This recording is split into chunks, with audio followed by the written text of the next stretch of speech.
Hola, bom dia, soy Nico.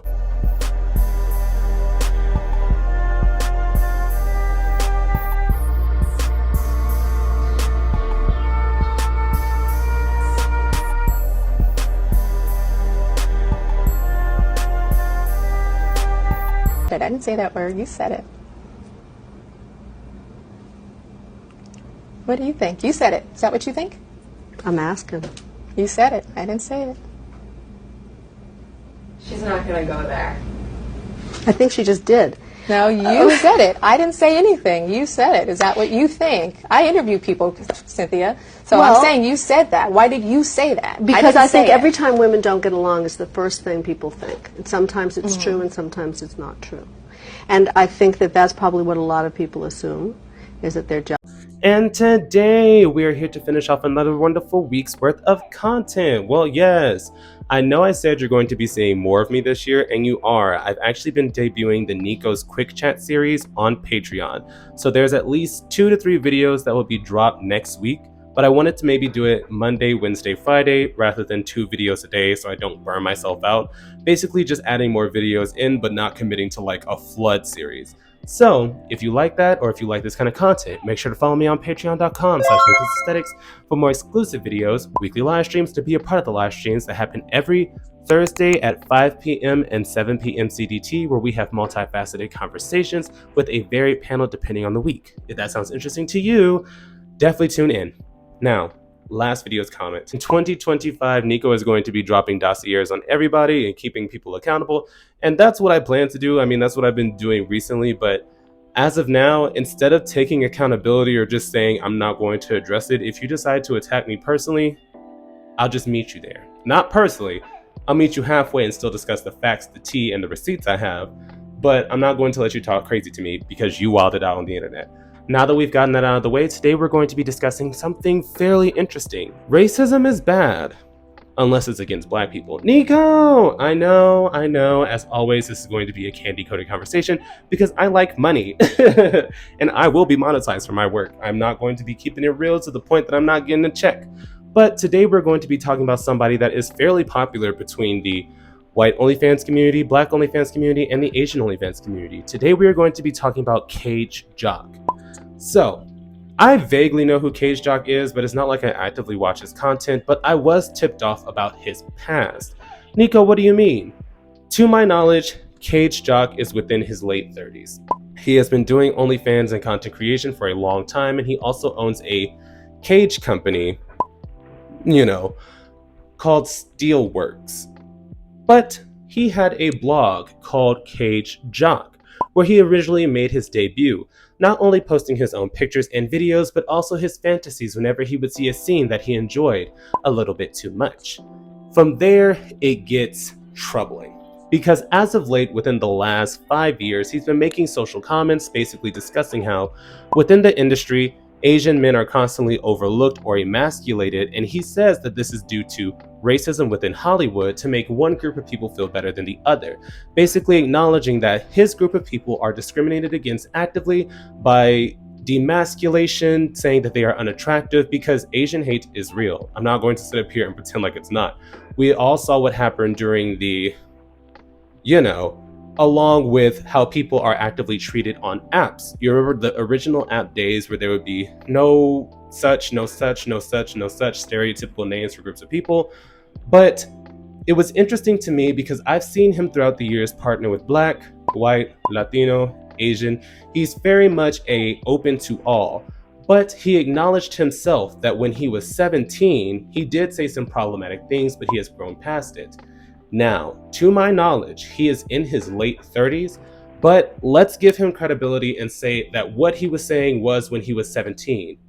It wouldn't have been possible. Now that I'm actually saying, Nico, what do you mean? He said what he said was problematic when he was 17, when he had his blog, but he was posting his adult content on his blog at that time, so he was not 17, or else that would be illegal. I think I caught him in a lie mid trying to give him like credibility and a pass in some sort. Okay, look at me, look at my brain, look at the little hamster going. But basically, on his blog, he would advertise his cage sets along with his fantasies, And a lot of those fantasies involved black men. Nico, but he was not calling them black men in those days. He was originally active on this blog, which he said was now terminated in 2015, and that's how it originally blew up. Meaning 10 years ago, meaning he was in his mid to late 20s while he was tweeting comments such as this, when an interracial scene happened and someone said, "This white boy deserves a big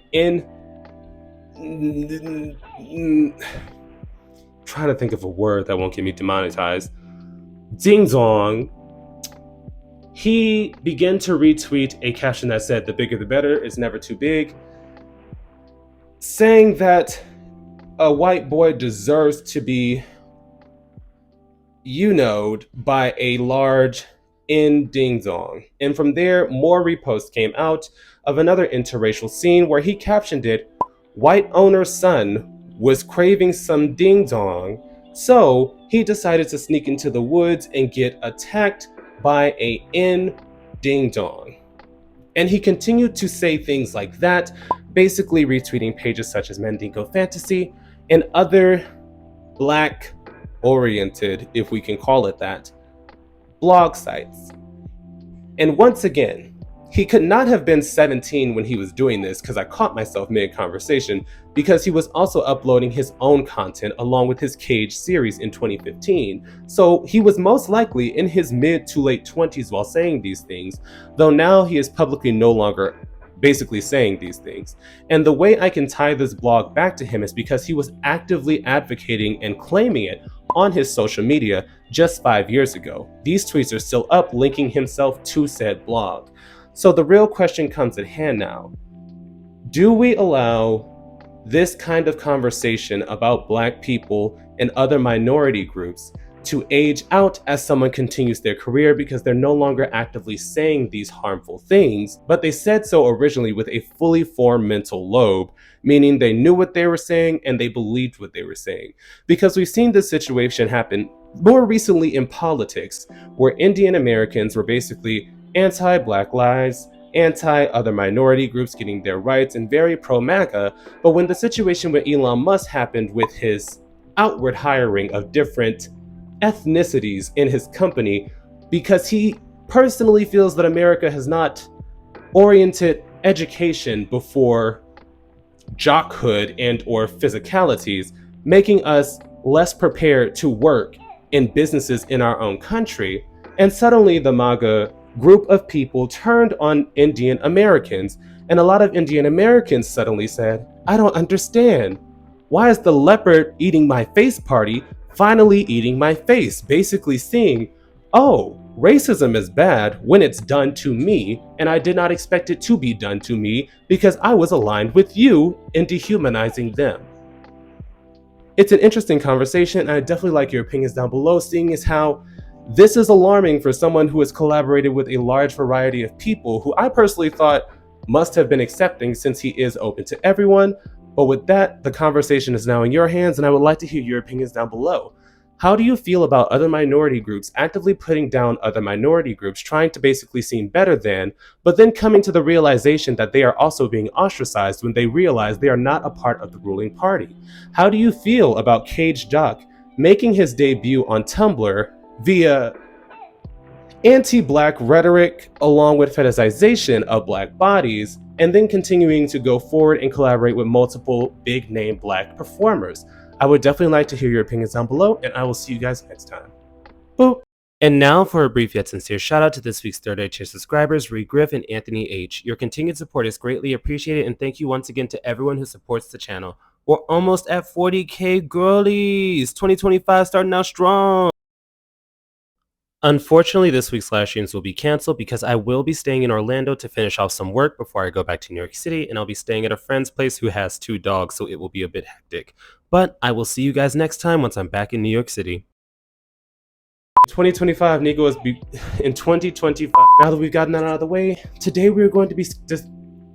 So I think I caught him in a lie. Meanwhile, and from there, more. But they said so with a fully default. Where, because we've seen this situation happen more recently in politics,